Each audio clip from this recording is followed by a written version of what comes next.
አንድ ነገር ስትደግፍ ወይም ስትቃወም በስሜት ሳይሆን በምክንያት እንዲሆን ማድረግ ነው በአንድ በኩል። ሁለተኛው ደግሞ ከወደድ ባይነት ወይም ከፖፑሊስት አስተሳሰብ የጸዳ ፖለቲካ ማራመድ ነው። ሰዎች ምን ብናገር ይደሰታሉ፣ ምን ብናገር ይረካሉ ወይም ያጨበጭባሉ ብለን ሳይሆን ለህብረተሰብ ምን ይጠቅማል የሚለውን ነገር ታሳቢ አድርገን የምናምንበትን ነገር ማራመድ ነው እና ከወደድ ባይነት ወይም ከፖፑሊስት አመለካከት የጸዳ ፖለቲካ ማራመድ ነው። እነዚህ ናቸው በፖለቲካ እንደ ትልቅ ነገር መቆጥራቸው። ይሄን በማራመድ ረገድ ብዙ ርቀት ሄደናል ብዬ አስባለሁ። ነገር ግን ችግሩ ከባድ ስለሆነ በምንፈልገው መጠንና ፍጥነት ለውጥ አምጥተናል ብዬ አላምንም። ምክንያቱም የፖለቲካ ምክንያታዊነትን ከምገልጽበት አንዱ መሰረታዊ ሐሳብ ሰላማዊ ትግል ነው። የፖለቲካ ትግል በአብዮት በትጥቅ ትግል ሳይሆን ሰላማዊ በሆነ መንገድ መካሄድ አለበት የሚል እምነት አለኝ። በውይይት በምክክር በድርድር መካሄድ አለበት የሚል እምነት አለኝ እና በዚህ ረገድ እንግዲህ ወደ 3 አስርት ዓመታት ደክመናል። ግን የመጣውን ውጤት ካየን ተሸናፊ ነው የሆነው። ይሄም ሁሉ ድካም ደክመን አሁንም የኢትዮጵያ ፖለቲካ በግጭትና በጦርነት አዙሪት ውስጥ ነው የቀጠለው እና ከዚህ አንፃር ውጤቱ በምንፈልገው ፍጥነትና መጠን አልመጣም። እርግጥ ነው ከምክንያታዊ አስተሳሰብ አንፃር የተወሰኑ ለውጦች አሉ የሚል እምነት አለኝ። ቀላል የማይባሉ የህብረተሰብ ክፍሎች እኔ ባለኝ ግንኙነት ቀደም ሲል ከነበራቸው የፖለቲካ አመለካከት የተለየ አቅጣጫ የተለየ ባህል ማየት የጀመሩ መሆኑን እያየሁ ነው። ግን በአገር ደረጃ ስንፈትሸው ያን ያህል ከባድ ለውጥ መጥቷል ማለት አይቻልም እና ይሄ ከጉዳዩ ክብደት አጠቃላይ አገሪቱ ካለፈችበት ታሪካዊ የፖለቲካ ሂደት ጋራ የፖለቲካ ባህል ጋራ የተያያዘ ነው። በጣም የገነገነ የፖለቲካ ባህል ስላለን ይሄ በቀላሉ ይቀየራል ብሎ መጠበቅም የሚቻል አይመስለኝም። ረጅም ሂደት ይጠይቃል፣ የትውልድ ሽግግር ይጠይቃል እና ይሄ በአስተሳሰብ ላይ የሚሰራ ስራ ስለሆነ እንዲሁ በጦርነት እንደሚገኝ ድል በአጭር ጊዜ ተራራን፣ ሜዳን፣ ወንዝን ነፃ አውጥተህ እንደምታገኘው ድል አይደለም። ይሄ የሰው ልጅ በጣም ረቂቅና ውስብስብ ፍጡር ነው። ስለዚህ የሰው ልጅ አስተሳሰብን በመቀየር ረገድ የሚደረግ ትግል እጅግ መራራና ጊዜ የሚወስድ ነው የሚሆነው እና እኔ የማልጠብቀው አይደለም እና ለውጦች አሉ። አሉ። ግን እነዛ ለውጦች በምንፈልገው መጠንና ፍጥነት መጥተዋል ማለት አልችልም። ገና ብዙ ዋጋ የሚያስከፍሉ ይመስለኛል። እስቲ እንትኑን ቅደም ተከተሉን እስቲ እናስቀምጠው። እኔም ጋራሃለሁ። ምክንያታዊ ፖለቲካ ብዙ ርቀት ሄዷል ብዬም አላስብም። በምክንያት መናገር፣ በምክንያት ማሰብ እና የሐሳብ ፖለቲካ እዛው ጋር ያለ ማለት ነው። ፖፑሊዝምም እንደውም በከፋ ሁኔታ እያደገ የመጣ ነው። ይሄ የዓለም ትሬንድም ነው እየሆነ ያለው። የኢትዮጵያ ብቻ ሳይሆን በዓለም ላይ ፖፑሊስቶች ከፍተኛ ቦታ እየያዙ ዓለምን እያመሱ ያለበት ሁኔታ ነው ያለውና ሪሊ አሁን ወደ ኢትዮጵያ ስንመለስ አንተ የምታስበውን ነው እየጠየቅኩ ያለሁት። መሰረታዊ ችግር ምንድነው? ምክንያታዊ ፖለቲካም እንዳይመጣ የዚህ የፖፑሊስትም እንዲያድግ ያደረገበት እንደ 1 2 3 ብለህ የምታስቀምጣቸው ምክንያቶች ምንድናቸው? አንዱ የፖለቲካ ባህል የለንም። ኢትዮጵያ ቀደምት የመንግስትነት ታሪክ ያላት ሀገር ነች። አብዛኛው የዓለም ሀገር ከመፈጠሩ በፊት የራሷ መንግስት ያላት ሀገር ነች፣ ታሪካዊ ሀገር ነች። ነገር ግን የፖለቲካ ታሪክ የለንም። ለሺህ ዘመን የሚቆጠረውን ታሪካችንን ወደኋላ መለስ ብለህ ብታየው የግጭት ታሪክ ነው ያለን፣ የጦርነት ታሪክ ነው ያለን በአብዛኛው እና ይሄ ከዘመናዊ ፖለቲካ ጋር የሚሄድ ታሪክ የለንም። ስለዚህ እስከዛሬ 40 ምናምን ዓመት ድረስ ያው በንጉሳዊ ስርዓት ፊውዳል ስርዓት ነው ስንገዛ ስንተዳደር የነበረው እና መሪዎች በዲሞክራሲ አግባብ ተመርጠው ሳይሆን ከእግዚአብሔር የተመረጥንን የተቀባንን ብለው የሚገዙበት ሀገር ነው የነበረው። እሱ ከስልጣን ከወረደ በኋላ ደግሞ የመጣው ኃይል በማርክሲዝም ሌኒኒዝም የሚመራ ሁለተኛ ሶስተኛ አማራጭ የማይቀበል ከህብረተሰቡ አጠቃላይ ባህላዊ ሃይማኖታዊ እሴት ጋር የማይሄድ አምባገነናዊ መንግስት ነው የመጣው። ፈላጭ ቆራጭ የሆነ መንግስት ነው የመጣው። በአብዛኛው ወታደራዊ ኃይሎች የሚበዙበት መንግስት ነው። ስለዚህ በዛም የ17 ዓመት ሂደት የፖለቲካ ባህላችን ሊቀየር አልቻለም። ከዛ ቀጥሎ ደግሞ በ1983 የመጣው ከሽምቅ ተዋጊነት የመጣ የማርክሲዝም ሌኒኒዝም ባክግራውንድ ያለው ተዋጊ ኃይል ነው የመጣው።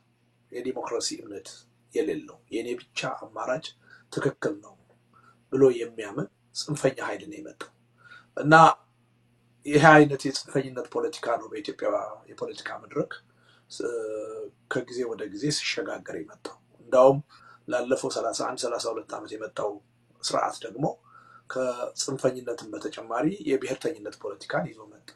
ስለዚህ ጽንፈኝነትም ብሔርተኝነትም ለዘመናዊ የፖለቲካ ባህል ግንባታ አመቺ አይደሉም። በውይይት አያምኑም፣ በመደማመጥ አያምኑም፣ በመከባበር አያምኑም፣ በሰጥቶ መቀበል ፖለቲካ አያምኑም። የሚያምኑት በጥላቻ ነው፣ በኃይል ነው፣ በጦርነት ነው። ስለዚህ ኢትዮጵያ እንደ አገርና ህዝብ ዘመናዊ የሚባል የፖለቲካ ባህል ግንባታ ውስጥ ገብታ አታውቅም። ያ ባህል የለንም። ስለዚህ ቅድም እንዳልኩት ባለፉት 50-60 ዓመታት የተማሪ እንቅስቃሴ ከመጣ ጊዜ ጀምሮ በከፍተኛ ደረጃ ጥላውን ያጠላው የማርክሲዝም ሌኒኒዝም እይታ ነበር። ያ እይታ አንድ አማራጭን ብቻ የሚቀበል ነው፣ ሁለተኛ ሶስተኛ አማራጭን አይቀበልም። ስለዚህ በጽንፈኝነት አካሄድ የሚያምን ነው የነበረው። ያ የጽንፈኝነት አካሄድ ባልተለወጠበት ሁኔታ እንደገና ደግሞ የብሔርተኝነት ፖለቲካ መጥቶ ተጨመረ። ብሔርተኝነትም እንደምታውቀው ሌላ የተለየ አማራጭን የሚቀበል አይደለም። የእኔ ብቻ የሚል ነው። እኔ ብቻ እውነተኛ ነኝ የሚል ነው። እኔ ብቻ ተጠቂ ነኝ፣ ተበዳይ ነኝ የሚል ነው። ስለዚህ አሁን በኢትዮጵያ ተጨባጭ ሁኔታ ሁለቱ ናቸው አዲስ የፖለቲካ ባህል እንዳይገነባ እንቅፋት የሆኑት፣ የጽንፈኝነት ፖለቲካና የብሔርተኝነት ፖለቲካ እና በእኔ እምነት እስካሁን ኢትዮጵያውያን ከዘመናዊ የፖለቲካ አስተሳሰብ ጋር አብሮ የሚሄድ ፖለቲካ ጀምረናል ብዬ አላምንም። ፖለቲካ ለእኔ የሀሳብ ጉዳይ ነው፣ የጥቅም ጉዳይ ነው፣ የዜግነት ጉዳይ ነው። ከዛ ጋር የሚሄድ ፖለቲካ እስካሁን ድረስ አልጀመርንም። እንደው ያው ልባችን እስከሚወልቅ ፖለቲከኞች ነን እንላለን እንጂ ፖለቲካ የምናወራ ይመስለናል እንጂ በኢትዮጵያ የፖለቲካ ዲስኮርስ አብዛኛውን ጊዜያችንን የምናጠፋው በኩርፊያ፣ ባሉባልታ፣ በጥላቻ ጉዳይ ላይ ስናወራ ነው። ፖለቲካ ማውራትም ኢትዮጵያ ውስጥ እውነቱን ለመናገር ተጀምሯል ማለት አይቻልም እና የኢሹ ፖለቲካ፣ የጉዳይ ፖለቲካ፣ የጥቅም ፖለቲካ ገና አልጀመረም እና ያው ታሪካዊ ሂደቱ ይዞት የመጣው ነው። አዲሱ ትውልድ ይሄን ችግር ከባድ ችግር መሆኑን ተገንዝቦ ዋጋ ከፍሎ ለመለወጥ እስካሁን ድረስ አልበቃም እና የቀደሙት ችግሮች ሰለባ የሆነ እሱም የነዛ ችግሮች ወራሽ የሆነ ችግሮቹን እየተቀባበለ የቀጠለበት ሁኔታ ነው ያለው እና በጣም በሚያሳዝን ሁኔታ በአንዳንድ ጉዳይ ላይ ወደፊት ሄደናል ብለን ስናስብ እንደገና ከጊዜ በኋላ በብዙ ርቀት ወደኋላ የምንመለስበት ሁኔታ ነው እየታየ ያለው። ቅድም እንዳልከው የፖፑሊስት አስተሳሰብ የበለጠ ገኖ የወጣበት ሁኔታ ነው የመጣው። ለምሳሌ ከጠቅላይ ሚኒስትር አብይ ወደ ስልጣን ከመምጣት በኋላ የጦርነት የኃይል አማራጭ እንደገና በጣም በከፍተኛ ደረጃ ገንግኖ ነው የወጣው። ማቆጥቆጥ ጀምሮ የነበረው ሰላማዊ ትግል እንደገና የተደፈቀበት ሁኔታ ነው የምናየው። ብሔርተኝነት እንደገና በከፍተኛ ደረጃ ተጠናክሮ የወጣበት ሁኔታ ነው ያለው። የብሔርተኝነት ጥያቄ ለዝቦ ወደ ዜግነት፣ ወደ ጉዳዮች ፖለቲካ እንገባለን ብለን ስናስብ ብሔርተኝነት እንደገና የበለጠ ተቀጣጥሎ ተጠናክሮ የቀጠለበት ሁኔታ ነው የተፈጠረው እና ይሄ ያሳዝናል በእውነት። ወደፊት አንድ እርምጃ ሄድን ስንል እንደገና 2 እና 3 እርምጃ ወደኋላ የምንሄድበት ሁኔታ ነው እየመጣ ያለው። ዞሮ ዞሮ ይሄ የትግል ጉዳይ ነው። ሁኔታዎች ተስፋ አስቆራጭ ይመስላሉ፣ ግን ደግሞ በሂደት ውስጥ አለን የምንል የፖለቲካ ታጋዮች መርሃችን መሆን ያለበት ተስፋ አስቆራጭ በሆነ ሁኔታ ተስፋ ሳንቆርጥ እስከ መጨረሻው ድረስ መቀጠል ነው እና አንድ ወቅት ለውጤት ልንበቃ እንችላለን የሚል ተስፋ አለኝ። የመጨረሻ ምናልባት ማህበረሰቡን እሴቶችን ምን ያህል ተረድተዋል ብለህ ታስባለህ? ለውጡ አሁን ለምሳሌ ከቅርብ ጊዜ ወዲህና ከእንትን ምን ያህል ተረድቶኛል ብለህ ነው የምታስበው? አይ ማህበረሰቡማ በቃላ መሰረት ላይ ነው እያልኩ ያለሁት። ይሄ ቴምፖራሪ የሚዋዥቅ ስሜት አይደለም እያልኩ ያለሁት። አዎ ማህበረሰቡማ በብቃት ይሄን አስተሳሰብ ተረድቶ ቢሆን ሁሉም ነገር በፍጥነት የሚለወጥበት ሁኔታ ይፈጠር ነበር። አሁን ችግር ፈጣሪዎች ናቸው የምንላቸው ፓርቲዎች ከየትም የመጡ እኮ አይደሉም፣ ከዚሁ ከህብረተሰቡ የመነጩ ናቸው።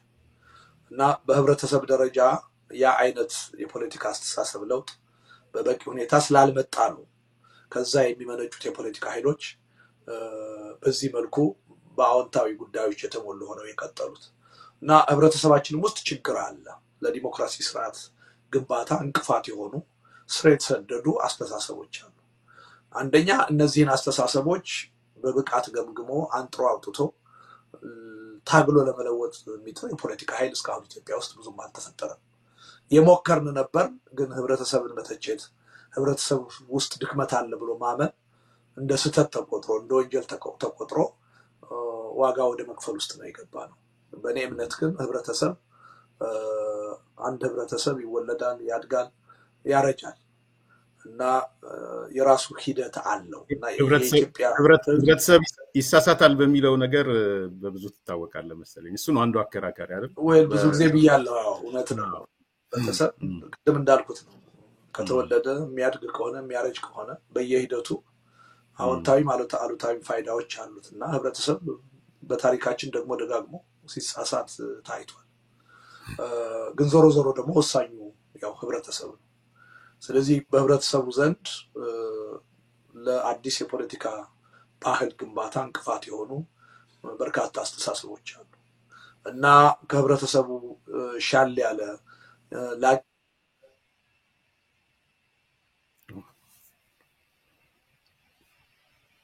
ለውጥ ለማምጣት ህብረተሰቡን ራሱ ቻሌንጅ ለማድረግ ጥረት ካላደረግን የትም እንደርሳለን የሚል እምነት የለኝም። በዚህ ረገድ ብዙ ስራ ይቀረናል ብዬ አምናለሁ እና ችግሩን ስናይ ሶስት አቅጣጫ ላይ ነው የምናገኘው። በስልጣን ላይ ያለው መንግስት ዋናው የችግሩ አካል ነው። እሱን ታግለው መቀየር የሚገባቸው ተቃዋሚ ፓርቲዎች ዋናዎቹ የችግሩ አካል ናቸው። በሶስተኛ ደረጃ ግን እነዚህ ይሄ የፖለቲካ ኃይል የሚመነጭበት የህብረተሰብ ክፍልም የችግሩ አካል ነው። እነዚህን ሶስት ነገሮች በአግባቡ በሚዛን በዙሪያቸው የሚገኙ ችግሮችን በደንብ አውቀን ገምግመን ለመፍታት ማንሞክር ከሆነ ትግላችን አድካሚ ነው የሚሆነው። በቀላሉ ለውጤት ይበቃል የሚል እምነት የለኝም። ጥሩ። ወደ ሽብርተኝነት ክሱ ልውሰድህና ጽሁፍን ተከታትያለሁ። በጽሁፍ ላይም ውይይት አድርገናል ከሞገስ ጋር ተከታትለዋል ብዬ አስባለሁ። ከዛ በኋላም ያደረካቸውን ኢንተርቪዎች በሙሉ እስከ ትላንትና ማታ ድረስ አይቻለሁ። ከቴዲ ሪዮት ጋርም ውይይት አድርገንበታል በጽሁፎችም በአስተያየቶች ላይ ማለት ነው። ሶ አንድ ሁለት ኮንክሉድ ያደረኩት ነገር ላይ ልጠይቅህ። የህዝቡ ግብረ መልስ ፊድባክ የምንለው ላይ ተደጋጋሚ ያነሳቸው ነጥቦች አለ። ህዝቡ ምን ያህል ስርዓቱን እንደጠላው የተገነዘብኩበት ነው።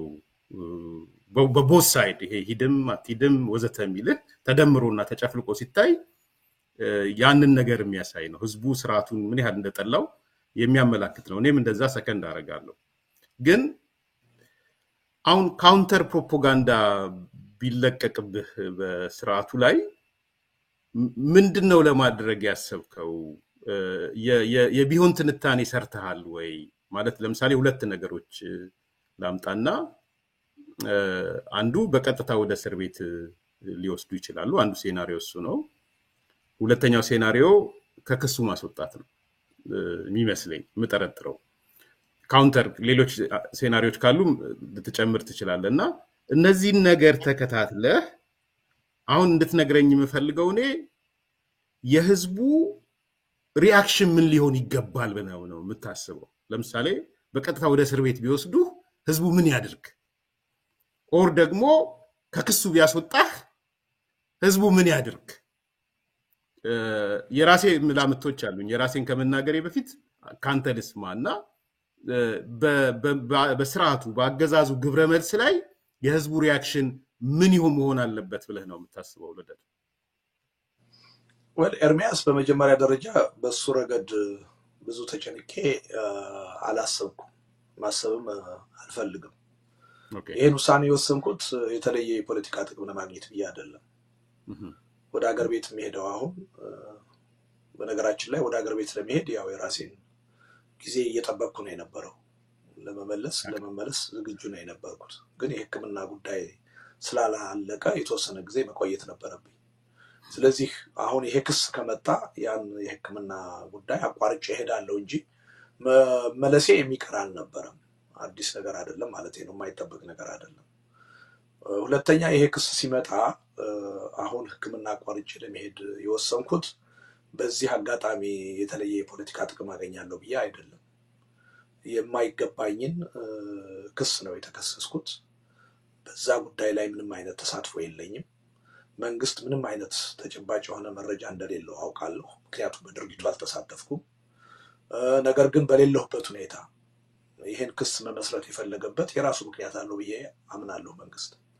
መንግስት ወደ አገር ቤት እንድመለስ አልፈለገም። አገር ቤት ተመልሼ ሰላማዊ ትግሉን እንድቀጥል አልፈለግም።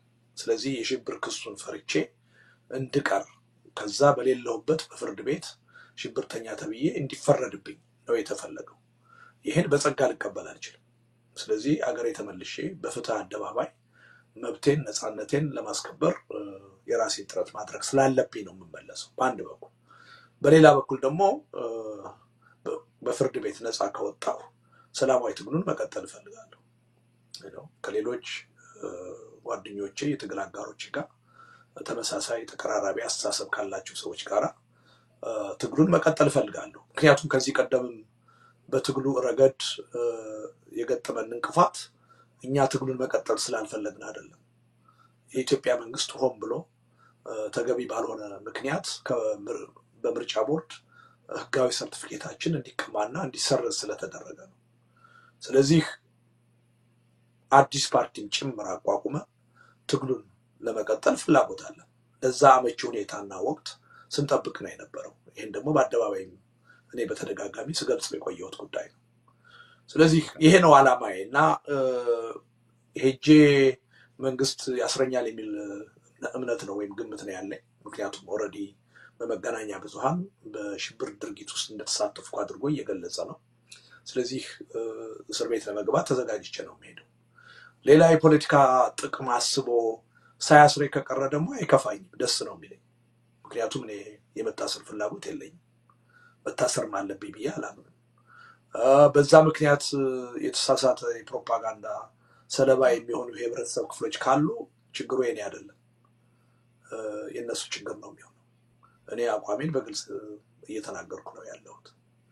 ስለዚህ ምንም ካውንተር ፕሮፓጋንዳ ሊመጣ ይችላል ብዬ ሌላ አጸፋዊ ምላሽ የምሰጥበት ሁኔታ ተጨንቄ ማሰብም አልፈለኩም፣ አስፈላጊም ነው ብዬም አላመንኩም። እና ግልጽ ነው የኔ አቋም ማለት ነው።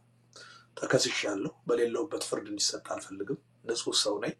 ስለዚህ ይሄን ሄጄ መጋፈጥ አለብኝ ብዬ አምናለሁ። በሌላ በኩል ደግሞ ላለፉት 31 ዓመታት ያደረኩት የፖለቲካ ትግል እንዲሁ በግርግር አንድ ቦታ ላይ እንዲቆም ፍላጎት የለኝም። አቅሜና ሁኔታው እስከፈቀደ መጠን እንዲቀጥል እፈልጋለሁ።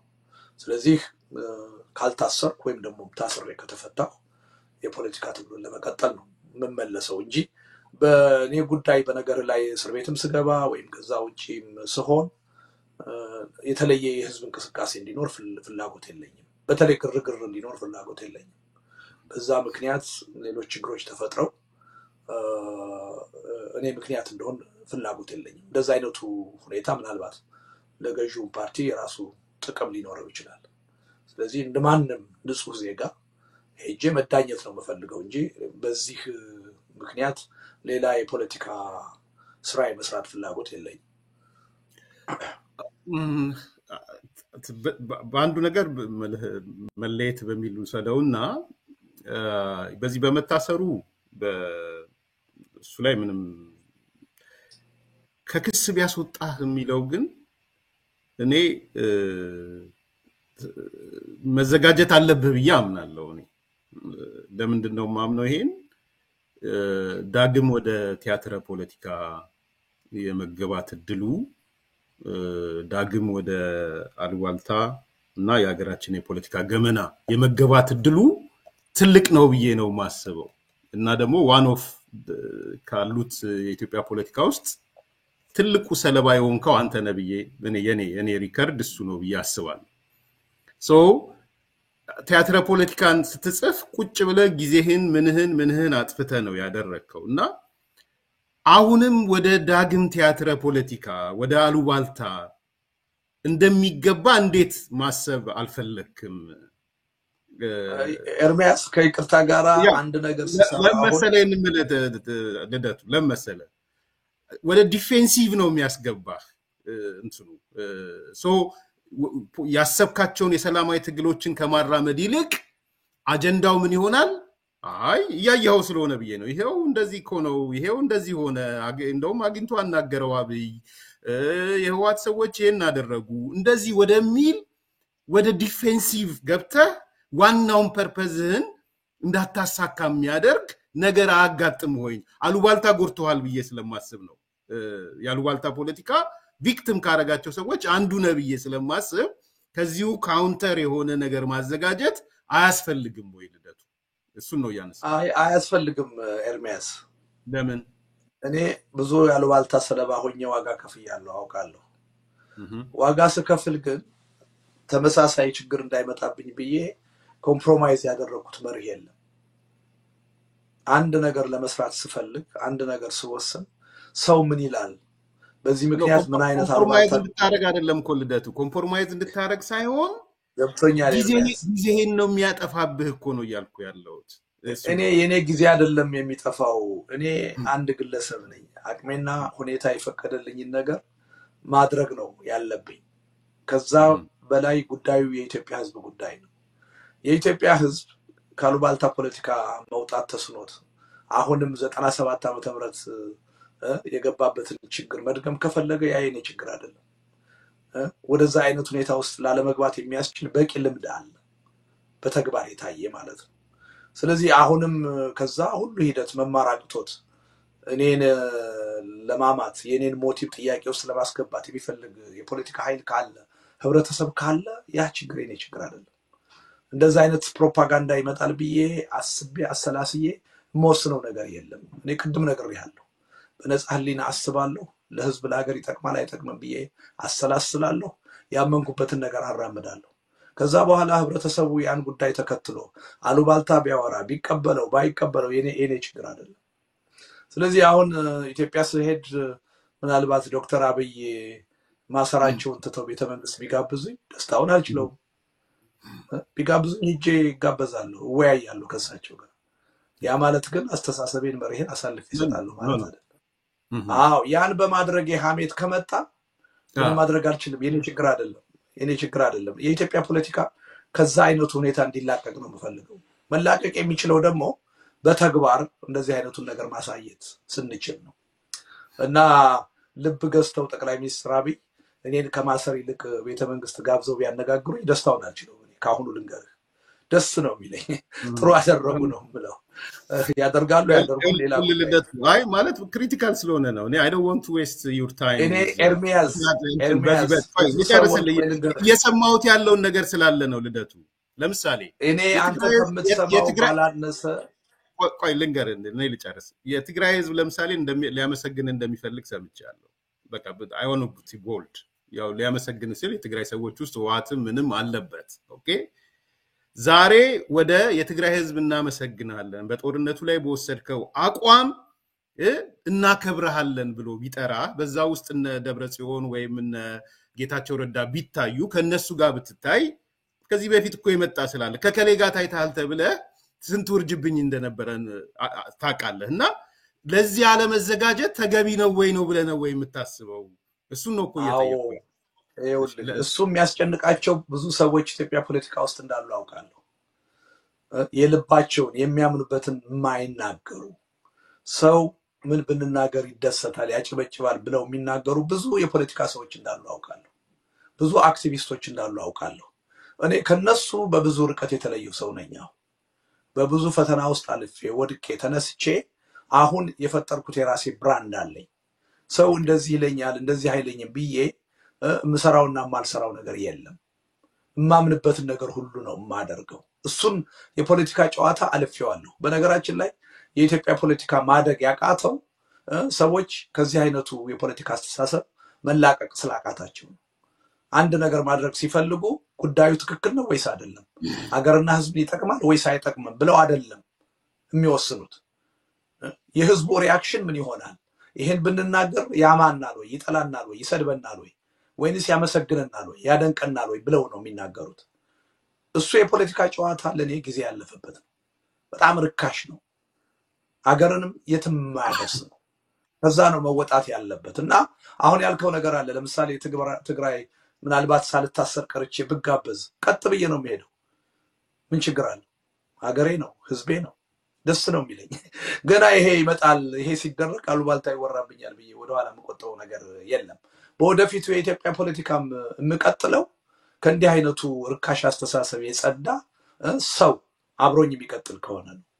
የሚያምንበትን ነገር በትክክል በሐቅ ለህዝብ አቅርቦ የሚመጣውን ፈተና ለመጋፈጥ የሚፈልግ የማይዋሽ የማያስመስል እወደድ ባይ ያልሆነ የፖለቲካ አስተሳሰብ ያለው ህብረተሰብ ጋር ነው መስራት የምፈልገው። እንደዛ አይነቶችማ ይሄ ዋጋ አስከፈሉን እኮ አይደል እንዴ? ቁንጮው የፖፑሊስት አስተሳሰብ የፖፑሊስት ፖለቲካ ቁንጮው ዶክተር አብይ ኢትዮጵያ ስልጣን ላይ መጥተው ህዝቡና ሀገሪቱን ያስከፈሉትን ዋጋ አይደል? እወደድ ባይ ፖለቲካ ነው ባለፉት 2 ዓመታት 1 ሚሊዮን ህዝብ እንዲያልቅ ያደረገው። ሰዎችን እናስደስት፣ የጠላት ወዳጅ ነው በሚል ሂሳብ የተገባበት ፖለቲካ ነው ሀገሪቱን ለእንዲህ አይነት ትርምስ የዳረገው። ስለዚህ እኔ አንድም ሰዓት አሁን አንተ የምትለውን ነገር ግምት ውስጥ አስገብቼ መጨነቅና ማሰብ አልፈልግም። የኔ ፖለቲካ ከዛ አልፏል ኦልሬዲ። እኔ ትክክል ነው ይጠቅማል ብዬ የማምንበትን ነገር አራምዳለሁ እንጂ እሱን በማድረጌ ሊመጣ ስለሚችል አሉባልታ ጫጫታ አልጨነቅም። እሱን ካለፍኩት በእውነቱ ልንገር ከ20 ዓመት በላይ ሆኖኛል። ለዛ ነው በእንዲህ አይነት ውጣ ውረድ ውስጥና ዋጋ መክፈል ውስጥ ያለፍኩት። ስለዚህ ወደኋላ ልመለስ አልችልም። ሌሎች ወደኔ አቅጣጫ መምጣት አለባቸው እንጂ እኔ ወደ እነሱ አቅጣጫ ልመለስ አልችልም። ይልቁንስ በዚህ አጋጣሚ የምመክረው ሁሉ ጋዜጠኛውም አክቲቪስቱም የፖለቲካ ሰው መሄድ ያለበት ወደዚህ አቅጣጫ ነው። ከወደድ ባይነት ከፖፑሊስት ፖለቲካ ወጥቶ ለህዝብና ለሀገር ምን ይጠቅማል የሚል ነው መመዘኛው መሆን ያለበት። ምን ብናገር ሰዎች ይስቃሉ፣ ይደሰታሉ፣ ያጨበጭባሉ፣ ደስ ይላቸዋል አይደለም መሆን ያለበት መመዘኛው። ከዛ ካልወጣ ፖለቲካችን አያድግም፣ የትም አይደርስም የሚል እምነት ነው ያለኝ። ከልቤ ነው። አሁን ስላልከው ነገር ልጨነቅለትም አልፈልግምም አልተጨነቅኩም የሚል ከልቤ ነው። የምታቋቁመው ፓርቲ ስትሮንግ በሆነው የኮሙኒኬሽን ክንፍ ይኖርሃል? እንደዛ ታስባለህ? እሱ አይነት ዲቴይል ውስጥ ገና አልገባሁም። አንደኛ እኔ ማቋቁመው አላልኩም። እያልኩ ያለሁት ምንድነው በአጠቃላይ የኢትዮጵያ ህዝብ አሁን የመሪ ድርጅት ችግር አለበት። ከህዝቡ ፍላጎት ከህዝቡ ችግር የሚመጣጠን አመራር ሊሰጡ የሚችሉ ፓርቲዎች ወይም ፓርቲ ኢትዮጵያ ውስጥ የለም። ይሄ መፈጠር አለበት። ይሄን በመፍጠር ረገድ ትልቁ ሚና የህዝቡ ነው። ትልቁ ሚና የፖለቲካ ኤሊቱ ነው። እዛ ውስጥ የራሴ ሚና ይኖረኛል እንጂ እኔ ራሴን እንደ አንድ መስራች ወስጄ አንድ ፓርቲ ለማቋቋም እያሰብኩ አይደለም። ኖ በጋራ በሚለው ሰድልኝ ያንተን አመለካከት ያንተን አስተሳሰብ የሚጋሩ ሰዎች የሰላማዊ ትግልን እንደ መሰረታዊ ነገር የሚወስዱ አካላቶች በሚያቋቁሙት ዘርፍ ውስጥ ኮምቢዬ ነው ማነሳደድ ዘርፉ። በነገራችን ላይ እኔ በፓርቲ ውስጥ እንዳለፍኩት አውቃለሁ። የፓርቲ ትልልቅ ግምገማዎች ላይም ተሳትፍ ያለውና የ2001 በኢትዮጵያ አቆጣጠር የነበረው አንዱ ግምገማ ማስታውሰው ኢቭን የኮሙኒኬሽን ጽህፈት ቤት የተቋቋመበት ዓላማ ፓርቲው ምን የሚል በትልቁ ይወስናል፣ እኛ ድርጊት እንጂ አንደበት አልነበረንም የሚል ትልቅ የግምገማ ነጥብ ያስቀምጣል። አንደበት ሊኖረን ይገባ ነበረ፣ ስራችን ነው የሚመሰክረው ብለን ፌል አድርገናል። ስራው ልክ ነው ልክ አልነበረም ለጊዜው ልተው እሱን አይደለም ያልኩ፣ ግን አትሊስት በሚነሱብን ነገሮች ሪባትል የሚያደርግ አሴ ኮሙኒኬሽን የሚነሱትን ነገሮች ንቆ አለመተው በሚል እንደ አንድ ትልቅ ክንፍ ነው የታሰበው። ኮሙኒኬሽን ጽህፈት ቤት ቢኖርም በፓርቲውም የዛ አይነት የኮሙኒኬት የሚያደርግ ትልቅ ግንባር ነበር ወይም ዲፓርትመንት ነበር እና ወደዛስ አካል ካልሄደ ኢንዲቪጁዋሊ ጊዜህን ያጠፋል ብዬ ስለማስብ ነው ይሄን ያነሳው ቲያትር ፖለቲካ ለሁለተኛ ጊዜ አነበብኩት ትላንትና ሁለት ቀን ሳነበው ምን ያህል ፔንፉል እንደነበረ ነው ሪያላይዝ ያደረኩት ሄድኩት ግለሰባዊ ጤንነትህን ምንህን አፌክት እንዳረገ ሁሉ አይቻለው ከብዙ አመት በኋላ ነው ተመልሼ ያነበብኩትና ሶ ያ ነገር እንደማይመለስ ምን ያህል እርግጠኛ ነው ልደቱ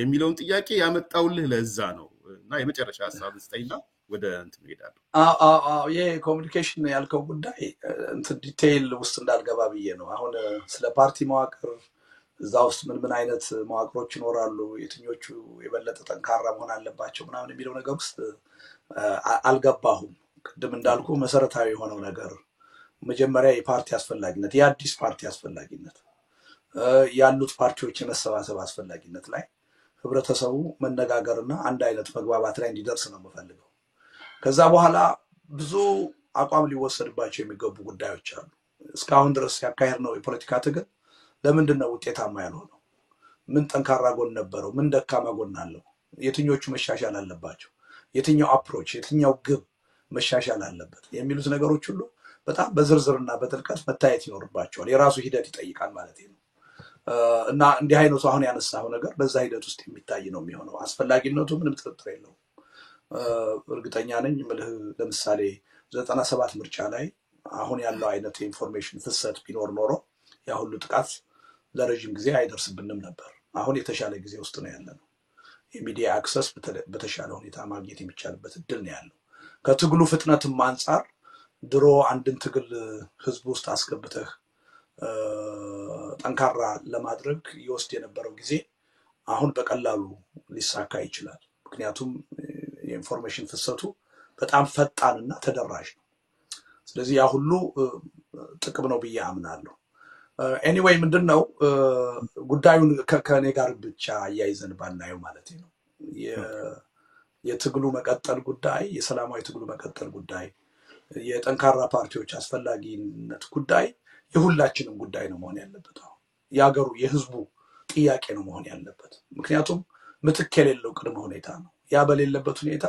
የትኛውንም ያህል ብንጮህ የትኛውንም ያህል ስለ ስርዓቱ ብናውቅ የስርዓቱን ድክመትና ጉድለት ብንዘረዝር ብንተች ዋጋ የለውም ድርጅት ምትክ የሌለው መሳሪያ ነው ድርጅት በሌለበት ሁኔታ ህዝብን በአግባቡ ማንቃትና ማደራጀት ማታገል አይቻልም የሚል እምነት ነው ያለኝ ያ ትልቅ ጉድለት አለ ኢትዮጵያ ውስጥ ስለዚህ ትኩረታችን እዛ ላይ መሆን አለበት ይሄን ስንል ግን አንዳንድ ሰዎች ያን በመፍጠር ረገድ ጥቂት ግለሰቦች ላይ አይናቸውን መጣል የለባቸው ሁሉም እኔ ራሴ ድርሻ አለኝ እዚህ ውስጥ ሁላችንም ድርሻ አለን ብለው ማሰብ መቻል አለባቸው እኔ የሚኖረኝ አስተዋጽኦ ያንድ ሰው አስተዋጽኦ ያን አስተዋጽኦ ለመጫወት ፈቃደኛ ይሄን እኔ እንደምለው ሁሉ በርካታ የፖለቲካ ኤሊቶች የህብረተሰብ ክፍሎች በዛ ደረጃ ማሰብ መቻል አለባቸው ያ ሲሆን ነው ውጤታማ የሆነ ነገር ሊመጣ የሚችለው እንጂ አሁንም ጥቂት ውርውር የምንል የፖለቲካ ሰዎች ድርጅት ፈጥረን ለውጥ እንድናመጣ የሚጠበቅ ከሆነ የትም መድረስ አይቻልም ህዝባዊ ትግል ነው የሚጠይቀው ህዝባዊ እንቅስቃሴ ነው የሚጠይቀው ስለዚህ ከህዝቡ ሊፈጠሩ የሚችሉ ፓርቲዎች በከፍተኛ የህዝብ ተሳትፎና እንቅስቃሴ ነው ሊፈጠሩ የሚችሉት ስለዚህ ግንዛቤውም ንቃቱም በዛ ደረጃ ያደገና የሰፋ መሆን አለበት የሚል እምነት ነው ያለኝና ከግል ጉዳይ ጋር ባናያይዘው ጥሩ ነው ማለት ነው አይ ግላ እንደ ቡድን ወሰደው ልደቱ በቃ የሆነ በሰላማዊ ትግል የሚያምኑ አካላቶች ተሰባስበው የሆነ ነገር ለማድረግ አስበዋል ሲያስቡ ምን አስበዋል ነው ዝርዝሩን ለወደፊት ሌላ ጊዜ ልንሰማው እንችላለን እንደው ከዚህም ለመውጣት ምን ያግዝህ አሁን ህዝቡ ኤሊቱ ምን ያግዛችሁ ወይም በዛው ሰደልኝ እሺ ሚዲያው ምን ያግዛችሁ የተለያየ ማህበረሰብ ወጣቱ ወይም ደግሞ ባለሀብቱ ምን እንዲያግዛችሁ ነው የምትፈልገው ስፔሲፊክ ካንተ ጋርም ከተያያዘ አይ ዶንት ማይንድ ግን በጋራ እናርገው ስላልከኝ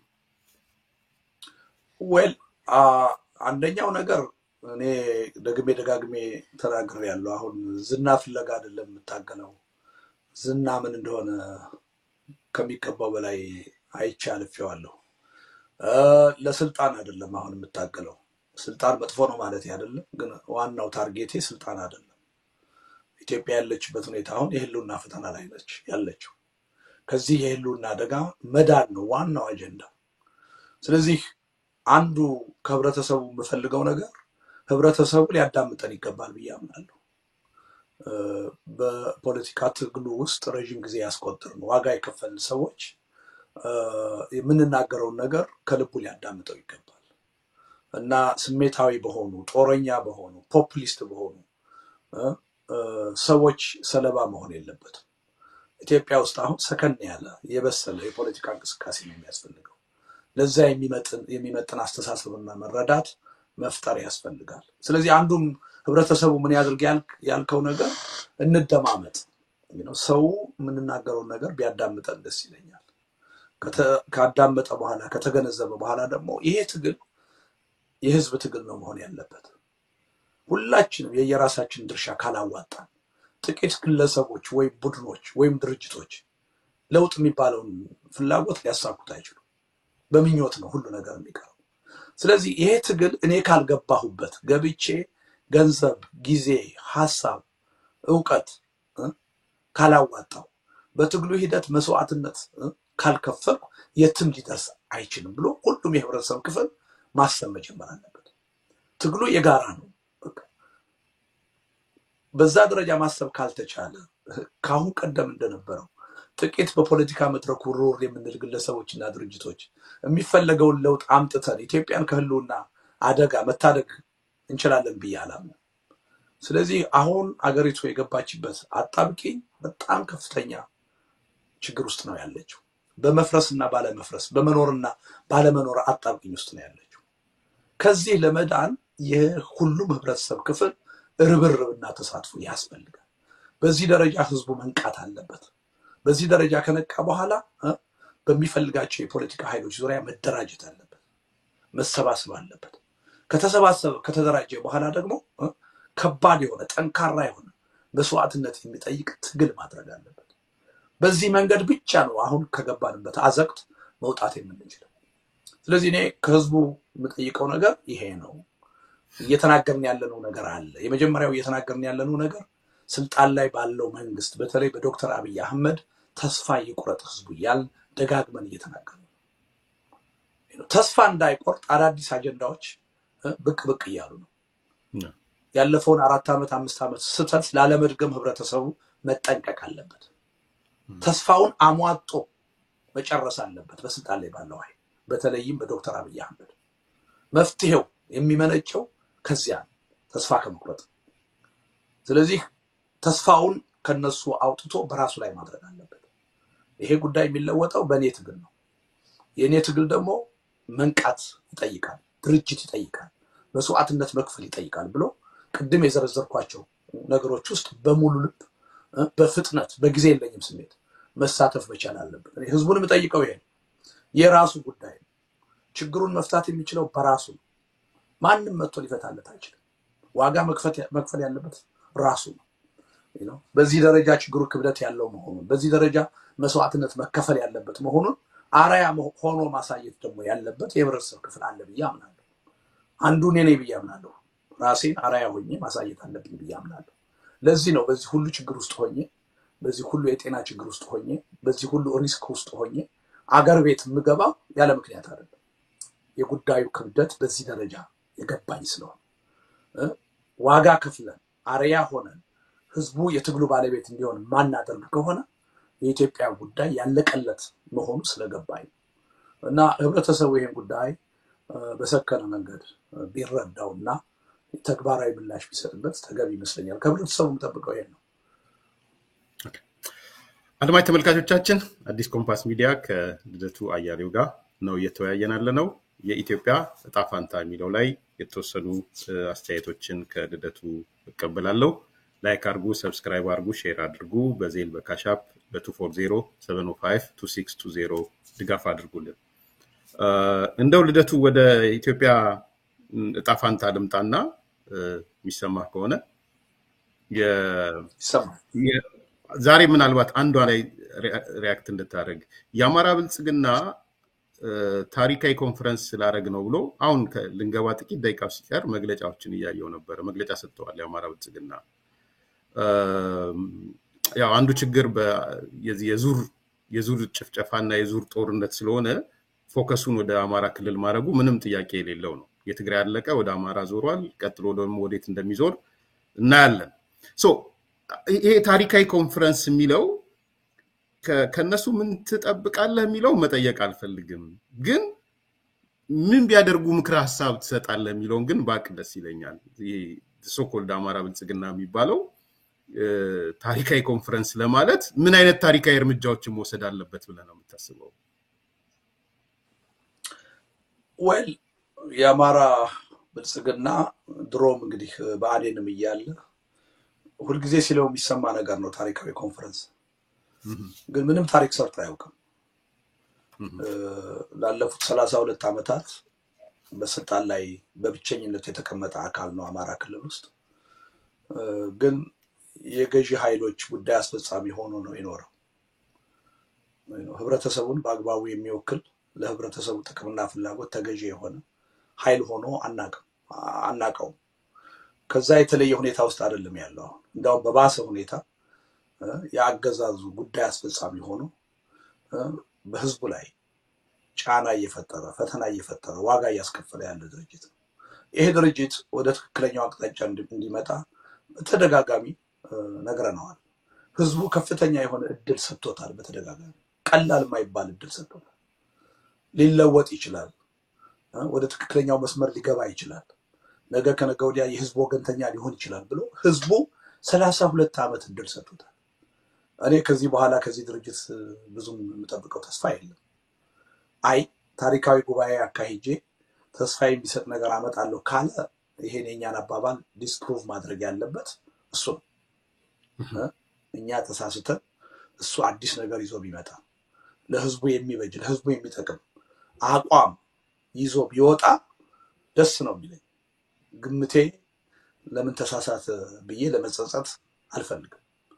ስለዚህ ልቦና ከሰጣቸው ባለቀም ሰዓት ቢሆን በዘገየም ቢሆን ልቦና ከሰጣቸው ሊያደርጉ የሚችሉት ነገር ግልጽ ነው። ብልጽግና ፓርቲ የህዝቡን የሀገሪቱን ጥቅም እያስጠበቀ አይደለም። በብዙ ምክንያቶች ላለፉት 4-5 ዓመታት ደጋግመን አይተናል። ሀገሪቱን ከድጡ ወደ ማጡ እየወሰዳት ነው። ከቀውስ ወደ ቀውስ እያሸጋገራት ነው። በዚህ ሂደት የአማራ ህዝብ የችግሩ ሰለባ ሆኗል። በተለይ አሁን ከፍተኛ የሆነ የጥቃት ዘመቻ ተከፍቶበታል። በዚህ ሰዓት ለህዝቡ መቆም የነበረበት ህዝቡን ማታገል የነበረበት ድርጅት የብልጽግና ጉዳይ አስፈጻሚ ሆኖ በህዝቡ ላይ ሲዘምት ነው እያየን ያለው።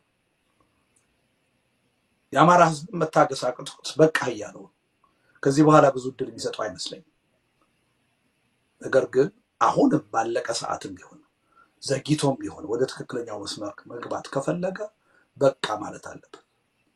የአማራ ብልጽግና እስካሁን ተሳስቻለሁ፣ የህዝቡን ጥቅምና ፍላጎት አልጠበቅኩም፣ ስተት ነው፣ ያን ስተቴን አሁን በቁርጠኝነት ላርም ፈልጌያለሁ፣ የአማራን ህዝብ ይቅርታ ጠይቃለሁ። ስለዚህ ከብልጽግና ጋር ሊቀጥል የሚችለው እነዚህ ቅድመ ሁኔታዎች ከተሟሉ ነው።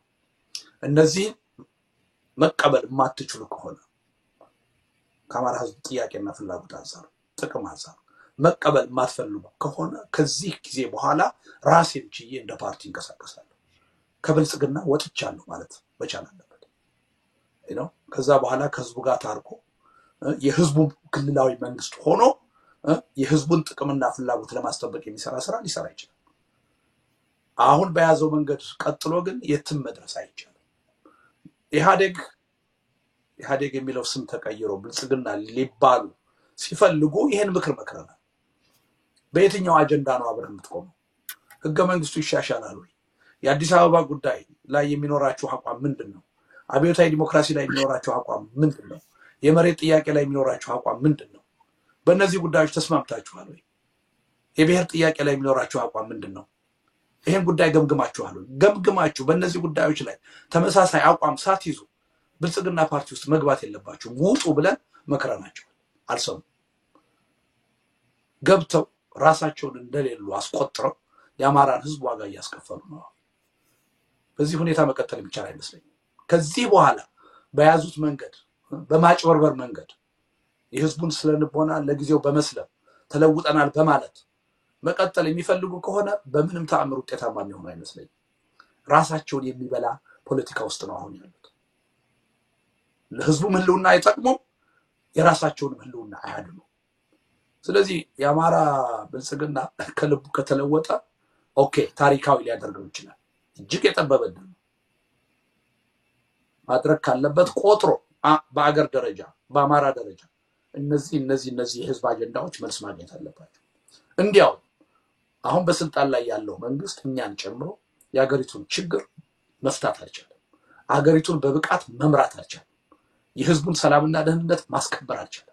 የሀገሪቱን ሉዓላዊነት ማስጠበቅ አልቻለም። ስለዚህ ከቁጥጥራችን ከአቅማችን በላይ ስለሆነ አዲስ የሽግግር መንግስት አዲስ የሽግግር ሂደት መፈጠር አለበት ብሎ አቋም መያዝ አለበት።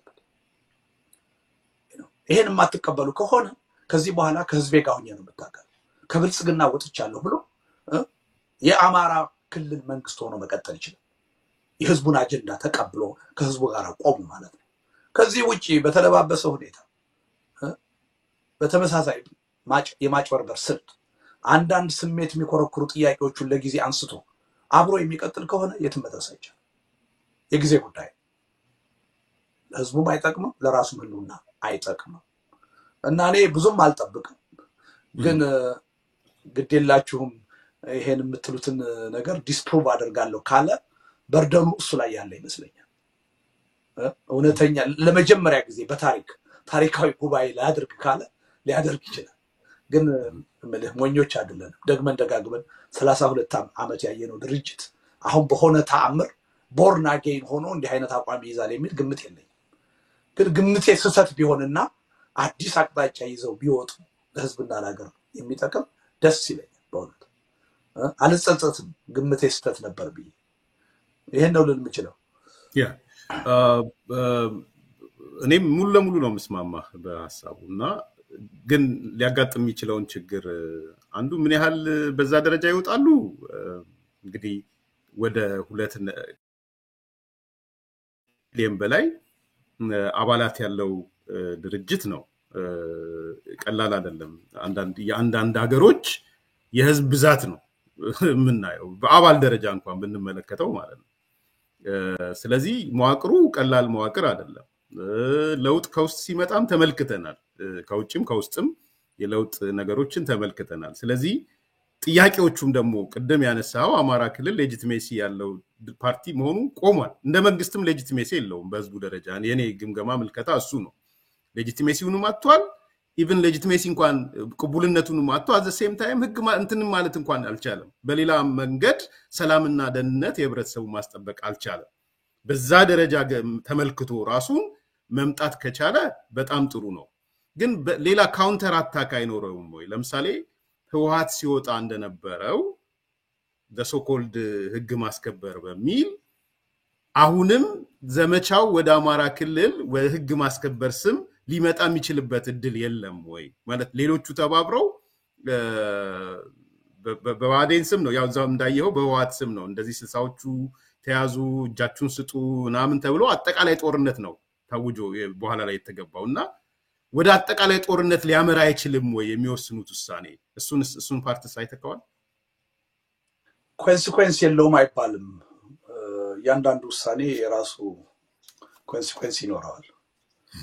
ግን ኤርሚያስ የአማራ ብልጽግና ከብልጽግና ፓርቲ ጋር ቆሞ ወክለዋለሁ የሚለውን ህዝብ ጥቅምና ፍላጎት ተጻሮ እስካሁን የቀጠለው አንዱ በፍርሃት ነው፣ በጥቅመኝነት ስሜት ነው።